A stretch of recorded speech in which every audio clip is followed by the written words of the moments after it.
দেখো আমাদের মাটি লিলল এমনি করে একদিন গোটা জায়গাটা দখল করে নেবে। তুই আমার জায়গা থেকে মাটি নিলি কেন?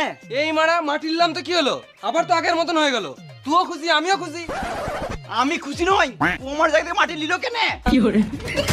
ঘরের বড় বউ বলে সবকিছু সহ্য করে আছি, আর কিছু সহ্য করব না। হচ্ছে যখন ভালো করেই হোক। হ্যালো, তো এটাই চাস? হ্যালো, কে ঝগড়া করতে চাচ্ছে দেখাই যাচ্ছে। সকাল থেকে ভাতাটা কানে ফুসুর ফুসুর করে লাগিয়ে যাচ্ছিস। দেখো যেমন তাই বলছে আর তুমি চুপচাপ করে শুনছো। তুমি তো আমাকে ভালোই বাসো না। ঘরের ভিতরে চলে তো এখন ভালোবাসা দেখাবো। তোমার তো শুধু খাবো আর গুতাবো। তোমার বৌদি তখন থেকে বলে গেছে আর তুমি আমাকে সাপোর্টই করছো না। বৌদি, তুমি আমাদের ভাই ভাই মাঝে বলতে এসো না। তাহলে তোমার বউটা কি কারণে আমাদের সকাল থেকে বকবক করে যাচ্ছে? ফালতু ফালতু ঝগড়া হচ্ছে, সব কত করে দেবো। এই